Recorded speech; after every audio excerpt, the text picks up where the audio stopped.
Hello students, subscribe for my channel, press the bell icon and never miss an update.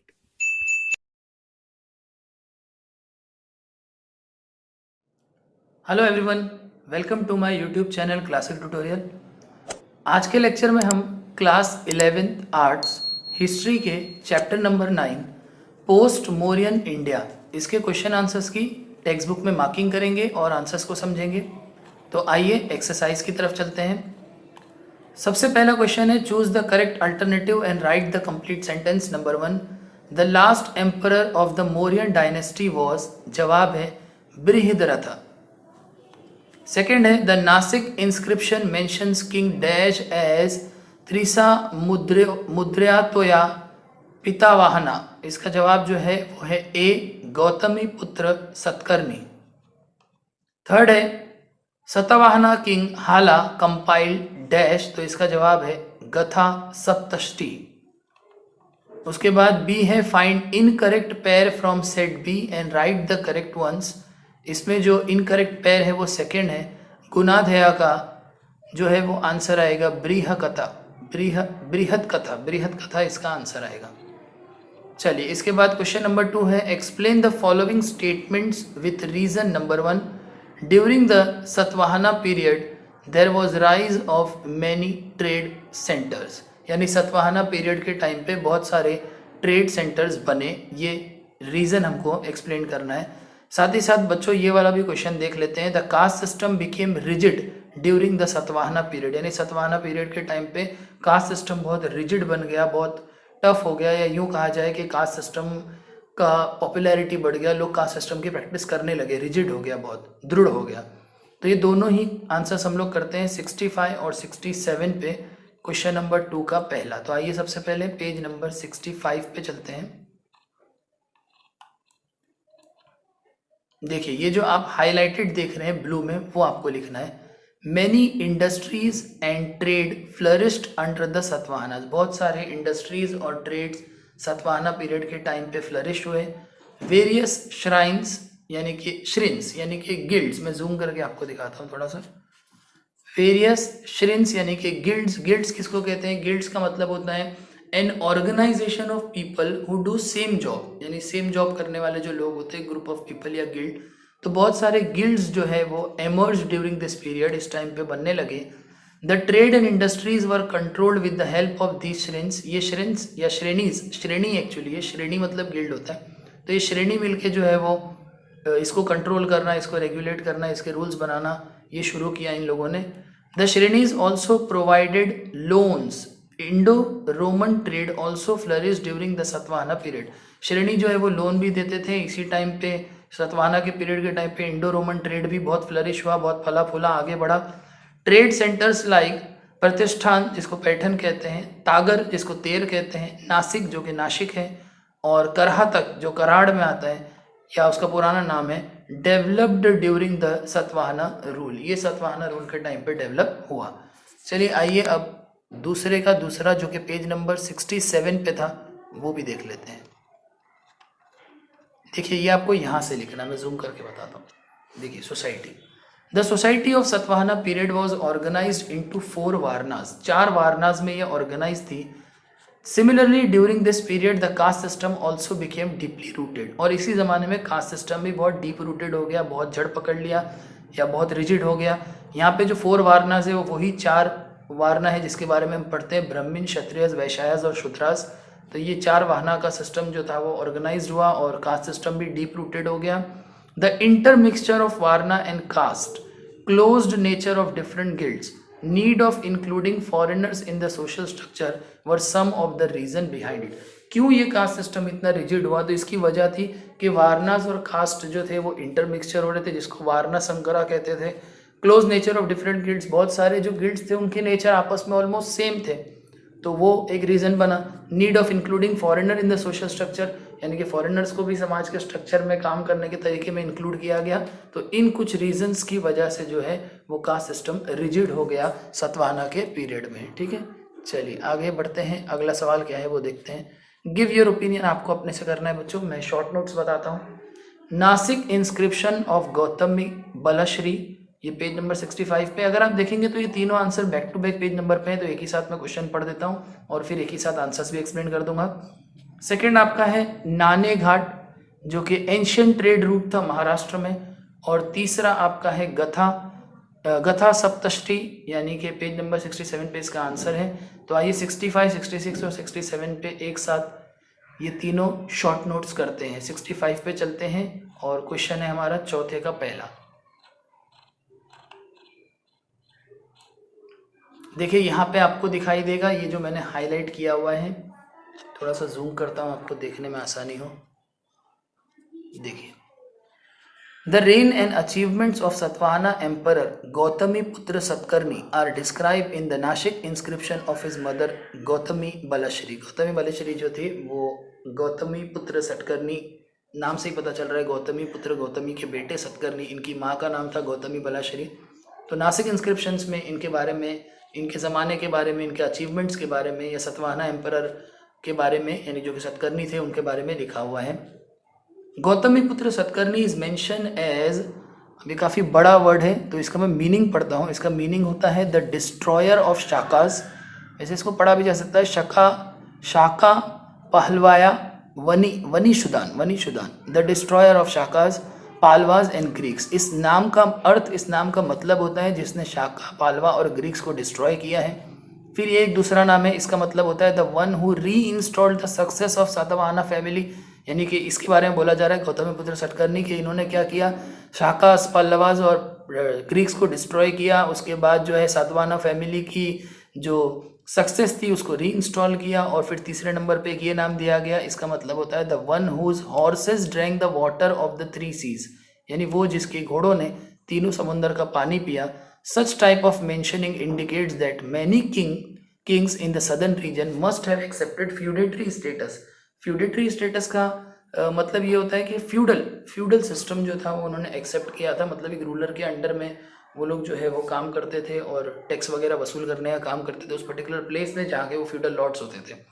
तो इस तरह की mentioning से पता चलता है कि साउथ के अंदर बहुत सारे राजा थे जिन्होंने इस तरह का फ्यूडेटरी जो स्टेटस था वो एक्सेप्ट किया था and rule under the suzerainty of Gautamiputra Satakarni.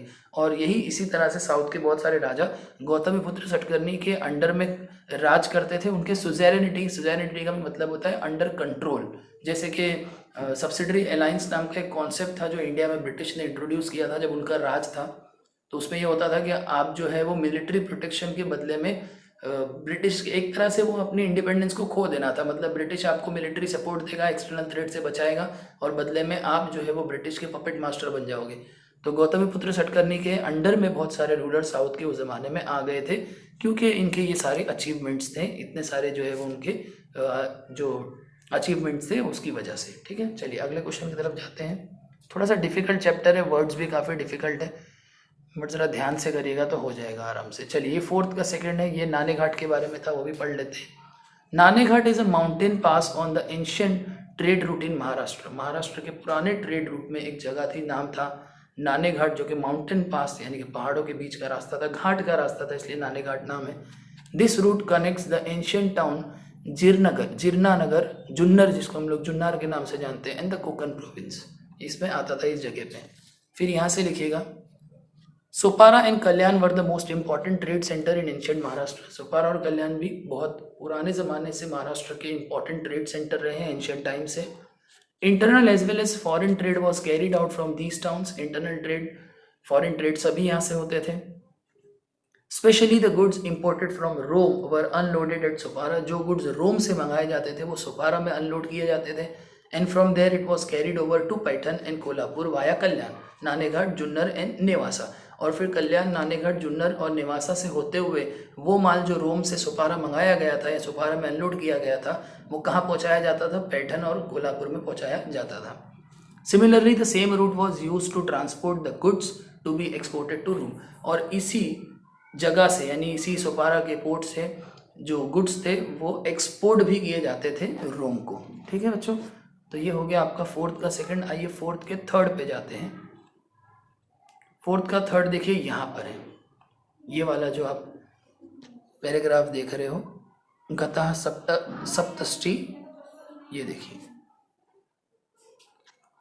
The Satavahana king Hala compiled several poems written in Prakrit. एक सतवाहना के राजा थे, नाम था उनका हाला, उन्होंने बहुत सारी पोएम्स को कंपाइल किया, जमा किया, कंपिलेशन किया उनका, जो कि प्रकृत भाषा में होती थी, एक तरह की एंशियंट भाषा है, संस्कृत के टाइप की होगी ये भाषा, बहुत पुरानी। ही सिलेक्टेड 700 वर्सेस, 700 वर्स उन्होंने जमा किए, and compiled it which was named as Gaha Sattasai, यानी कि गथा सप्तशती। इसकी कहानी गहा सतासाई मतलब कि गाथा है ये सप्तशती की। This is the first text composed in Maharashtri Prakrit language. Okay, Maharashtri Prakrit language में इसको कंपाइल किया गया था सबसे पहली बार। These poems beautifully portray human nature and transactions, इंसानों के नेचर और ट्रांजेक्शंस यानी लेन देन वगैरह को जाहिर करती थी, दर्शाती थी, पोर्ट्रे करती थी। वेरियस रिलीजियस ऑब्जर्वेंस, बहुत सारे धर्म से रिलेटेड चीज़ें ऑब्जर्व करके इसमें मेंशन की गई। एथिकल नॉर्म्स यानी cultural rules and regulation, and contemporary festivals, और उस ज़माने में उस प्रेजेंट एरा में जो फेस्टिवल्स वगैरह मनाए जाते थे आर डिस्क्राइब इन इट, वो सब इसमें लिखे हुए हैं। गथा सप्तशती रिफ्लेक्ट्स द, या Gatha Saptashati reflects the social life in Maharashtra of Satavahana period. Maharashtra के अंदर सतवाहना पीरियड का समाज कैसा था वो इस किताब से, इस कंपाइलेशन से हमें पता चलता है। सम words in Gatha Saptashati are used in today's Marathi language as well, आज की मराठी लैंग्वेज में इसको यूज़ किया जाता है। कहीं ना कहीं ये हिंट है कि प्राकृत लैंग्वेज जो है वो एक तरह की मराठी ही लैंग्वेज का एंशियंट फॉर्म है। ठीक है, चलिए उसके बाद यहाँ पे है right information about the Satavahana dynasty with the help of the given point. ये डिटेल आंसर में है कि कुछ पॉइंट्स आपको दिए हुए हैं और इसकी मदद से आपको सतवाहना डायनेस्टी के बारे में लिखना है, जिसमें सबसे पहले है कि उनका राइज कैसे हुआ, एक्सपांड कैसे किया एम्पायर को, एडमिनिस्ट्रेटिव सिस्टम कैसा था, कैसे एडमिनिस्टर करते थे, ट्रेड कैसे होती थी, इंडस्ट्रीज कैसे थी, और उनका लिटरेचर और आर्ट के बारे में लिखना है। तो सारे पॉइंट लाइन से 64 से स्टार्ट हो रहे हैं और 67 तक जा रहे हैं। 5 का फर्स्ट, 5 का सेकंड, 5 का थर्ड और 5 का फोर्थ। तो 64 से शुरू करते हैं 67 तक, चारों पॉइंट एक एक करके कवर करते हैं। सबसे पहले 5वें का पहला देखते हैं 64 पे। आइए पेज नंबर 64 पे चलते हैं। देखिए यहाँ से शुरू हो रहे हैं, ये जो आप हाईलाइटेड देख रहे हैं, जूम करके दिखा दूँ। The disintegration of Mauryan Empire created a favorable atmosphere for the rise of new power. जब मौर्यन एम्पायर डिसइंटीग्रेट हुआ यानी बिखर गया, तो उसके बाद दूसरे बहुत सारे एम्पायर्स को, साम्राज्यों को, राज्य को आगे आने का मौका मिला, एक एटमोसफियर मिला, फेवरेबल एटमोसफियर मिला।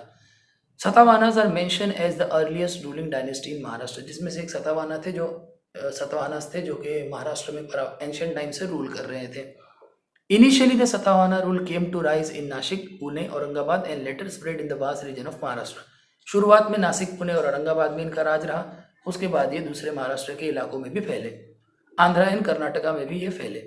Pattern in Maharashtra was the capital of the Satavahana, Satavahana dynasty का जो कैपिटल था महाराष्ट्र में वो पैटर्न था। The Puranas mention the Andhras और Andhra Bhrityas, according to some scholar these terms refer to Satavahana. ये पुराणास के अंदर ये कुछ टर्म्स लिखे हुए हैं, कुछ स्कॉलर्स का ये मानना है कि ये टर्म्स असल में सतवाहनास के लिए ही यूज हुए हैं। चलिए उसके बाद ये वाला पॉइंट आपको लिखना है, जो जो हाईलाइटेड है बस उतना लिखेंगे तो चलेगा। फिर है Simuka, the first Satavahana king, ये पहले सतवाहना किंग थे, is mention in the Naneghat inscription. Naneghat inscription में इनके बारे में लिखा हुआ है, जो कि सतवाहना किंगडम के पहले राजा थे, नाम था उनका सिमुका। फिर थे श्री सटकर्णी, फिर हाला, फिर गौतमी पुत्र सटकर्णी, यज्ञ Satakarni were among the important Kings of the Satavahana dynasty. ये कुछ राजाओं के नाम हैं जो सतवाहना डायनेस्टी के इंपॉर्टेंट राजाओं में से थे। उसके बाद आपको ये वाला पॉइंट लिखना है, Gautamiputra Satakarni the Satavahana king conquered the Shakas. ये वो थे जिन्होंने, गौतमी पुत्र सटकर्णी, अभी इनके बारे में हमने पढ़ा कि इन्होंने शाकास को भी हराया था। उसके बाद Gautamiputra Satakarni conquered central India, इन्होंने सेंट्रल इंडिया पे भी कब्जा किया, and the entire region of Dakshinapatha, और दक्षिणापथ पे भी कब्जा किया। He establish his dominance over the republic states in central India and Rajasthan. Central India और राजस्थान के अंदर इन्होंने अपना राज कायम किया। फिर ये वाला point, Gautamiputra proved his strength by gaining victory over Nahapana. Nahapana भी एक बहुत पावरफुल किंगडम था, इनके ऊपर जीत हासिल करके गौतमी पुत्र ने साबित कर दिया कि वो बहुत ही पावरफुल, ताकतवर राजा है, उनका जो साम्राज्य है वो बहुत ताकतवर है। फिर ये वाला पॉइंट लिखिए, दे, फिर यहाँ से became weak due to the constant struggle between Shakas and Satavahanas. Shakas और सतवाहनास के बीच में कॉन्स्टेंट स्ट्रगल होने की वजह से ये वीक हो गए। तो ये उनका हो गया एक्सपांशन के बारे में हमने पढ़ा। और उसके बाद अभी फिफ्थ का जो बी है, वो जो अंडरलाइन आप देख रहे हैं रेड में, आपको वो लिखना है। तो एडमिनिस्ट्रेटिव सिस्टम क्या था उनका, कैसे राजपाट चलाते थे, कैसे एडमिनिस्टर करते थे। The state under the Satavahana was divided into small provinces, छोटे छोटे प्रोविंसेस में इन्होंने बांट दिया था स्टेट को। And on every province civil and military officials were appointed to administer individual provinces over it. और हर जगह पे जो है वो क्या किया था, उन्होंने मिलिट्री ऑफिशियल्स को बिठाया था ताकि वो इंडिविजुअल प्रोविंसेस को एडमिनिस्टर कर सके। दिस इंक्लूडेड सिविल ऑफिशियल्स, अब इनमें कौन से सिविल ऑफिशियल्स आते थे, जैसे कि Amatya, Mahabhoja and military officials such as Mahasenapati and Maharathi. ग्राम यानी कि विलेज वॉज द महारथी। फिर उसके बाद grama, village was the smallest unit of administration, सबसे छोटा यूनिट एडमिनिस्ट्रेशन का होता था, उसको ग्राम कहते थे। ग्राम मतलब गांव। Grama was a source of revenue, यहीं से उनको टैक्स या पैसा मिलता था। And also for the recruitment of soldiers during war like situation, और अगर कोई जंग का हाल हो जाए, कोई लड़ाई का टाइम आ जाए, तो ऐसे टाइम में भी इनको जो सोल्जर्स है वो गाँव से ही मिलते थे। Thus grama was an integral part of the central machinery, इसलिए इनके एडमिनिस्ट्रेशन का जो सेंट्रल मशीनरी था, या जो क्या बोल सकते हैं हम लोग, उसका जो सेंटर था, उसमें गांव का बहुत इंपॉर्टेंट रोल होता था। फिर है agriculture was the main source of means of subsistence, गुजर बसर करने के लिए। सब्सिस्टेंस का मतलब होता है गुजारा करने के लिए, लिवलीहुड के लिए जो था वो एग्रीकल्चर एक इंपॉर्टेंट सोर्स था। Along with it many industries and trade flourish under the Satavahanas, ये अभी मैंने पढ़ा था, एक्सप्लेन भी किया था, तो मैं खाली रीड कर देता हूँ। अगर आपको एक्सप्लेनेशन चाहिए तो पहले के आंसर में, 2 के फर्स्ट के आंसर में इसका एक्सप्लेनेशन है, वो देख लेना। लेकिन इस आंसर में इसको आपको लिखना है, ये फिफ्थ का सी है। फिफ्थ का बी आपका यहाँ पे खत्म हो गया, अभी यहाँ पे हम लोग जो पढ़ रहे हैं ये फिफ्थ का सी है। तो agriculture was the main source of means of subsistence, along with it many industries and trade flourish under the Satavahanas, various shrenis that is guilds also emerged during this period. The trade and industries were controlled with the help of these shrenis. The shrenis also provided loans. Indo-Roman trade also flourished during the Satvana period. Trade centers like Pratishthan जैसे कि पैठन, तगार यानी कि तेर, नासिक यानी कि नासिक, करहटक यानी Karad develop during the Satavahana rule. फिर ये फिफ्थ का सी कंटिन्यू है। यहाँ से होने के बाद आप जो है वो यहाँ पे जाएंगे, देखिए ये एक लाइन लिखेंगे तो आपका फिफ्थ का सी कंप्लीट होगा। Cotton cloth muslin, cotton cloth तो मालूम है, मुस्लिन यानी मलमल का कपड़ा, मखमल का कपड़ा। एंड सैक क्लोथ यानी जो गोनी का कपड़ा होता है, जिसको रफ जूट फैब्रिक कहते हैं। एंड अदर मर्चेंडाइज, और दूसरी जो भी चीज़ें थी, from coastal region is transported from Tagara to Barygaza, ये जगह तक ये लोग यहाँ से यहाँ तक ये चीज़ें पहुँचाते थे। तो ये फिफ्थ का सी हो गया। अब फिफ्थ का जो डी है वो भी देख लेते हैं यहाँ से, लिटरेचर के बारे में या उनके आर्ट के बारे में था। देखिए during the Satavahana period learning and art receive royal patronage, राजाओं उनको फाइनेंशियल हेल्प करते थे। पैट्रनेज का मतलब होता है फाइनेंशियल सब असिस्टेंस करना या पैसा देना, सिंपल शब्दों में कहूँ तो पैसा देना। तो सतवाना पीरियड में लर्निंग और आर्ट को जो है वो राजा पैसा देते थे, ताकि आप लोग जो है वो पैसे का टेंशन मतलब पैसा हम देंगे, आप बस अपने आर्ट को, अपने सीखने के काम को जो है वो आगे जारी रखो। तो Prakrit language and literature flourish during Satavahana period, ये लैंग्वेज बहुत पॉपुलर हुई, लिटरेचर पॉपुलर हुआ। हाला जो कि 17th किंग थे सतवाना डायनेस्टी के, ही कंपाइल्ड गता सप्तशती या Gunadhya a minister in his court. अब इनके गथा सप्तशती इन्होंने कंपाइल की थी, जिनके बारे में हमने पढ़ा था। फिर एक नाम है गुनाधया जो कि मिनिस्टर थे इनके कोर्ट में। He wrote an incomparable text name बृहत कथा उन्होंने लिखा प्राकृत लैंग्वेज में, जिसका लैंग्वेज कॉल्ड पैशाची उसको नाम दिया गया। Sharvavarma wrote a treatise on Sanskrit grammar name Katantra नाम की भी किताब उन्होंने लिखी जो संस्कृत ग्रामर पे था। फिर उसके बाद यहाँ से लिखिए a new native Indian style emerged in this period. The 4 gateways torans of the Sachi stupa number 1 built during this period. ये देखिए यहाँ पे, ठीक है, साची स्तूपा की तस्वीर है, तो ये भी इसी टाइम पे बनाया गया। Many incident from the life of Gautam Buddha are carved on these gateways. A number of rock cut caves, यानी कि पहाड़ों को काट के, चट्टानों को काट के caves बनाई गई। Eight Bhaje, Nasik, Karle etcetera belong to Satavahana period. ये सब चीज़ें जो है वो सतवाना पीरियड में ही हुई, स्पेशली द चैत्या एट कारले, इट्स मैग्निफिसेंट फैकेड। फैकेड का मतलब होता है front wall of a large building, यानी बाहर से ही आप देखोगे तो किसी बिल्डिंग की आपको एकदम बड़ी सी दीवार दिखाई देगी, उसको फैकेड कहते हैं। तो magnificent facade entrance and sculptures are the finest example of the sculptural art of this period. ये सब इस ज़माने के एक फाइनेस्ट एग्जाम्पल है कि उनका आर्ट कितना डेवलप था। तो बच्चों इसी के साथ इस चैप्टर के क्वेश्चन आंसर्स की मार्किंग और एक्सप्लेनेशन कंप्लीट हुआ। आई होप कि आपको ये सारे आंसर्स अच्छे से समझ में आए हैं। और बच्चों एक बात और बोलना था, अगर आप चाहते हो कि आप हमारे चैनल पे फीचर हो तो आप हमारे चैनल की मेंबरशिप ले सकते हैं। मेंबरशिप लेने से हम मेंबर्स को जो है वो अपने चैनल पे फीचर करते हैं। और दूसरा, हमारा एक व्हाट्सएप चैनल भी है, आप चाहो तो उसको भी फॉलो कर सकते हो, जिस पे आपको डेली अपडेट्स भी मिलती रहेगी। इंस्टाग्राम अकाउंट भी है, उस सब चीज़ों की लिंक्स जो है वो आपको डिस्क्रिप्शन में मिल जाएगी, तो वहाँ भी आप फॉलो कीजिए ताकि मेरे चैनल पे क्या हो रहा है, क्या आने वाला है, वो सारी अपडेट्स आपको मिलती रहे। अगर आपको ये वीडियो अच्छा लगा तो लाइक करो, कमेंट करो, शेयर करो और इस चैनल को ज़रूर सब्सक्राइब करो और अपना बहुत ध्यान रखो। Thank you.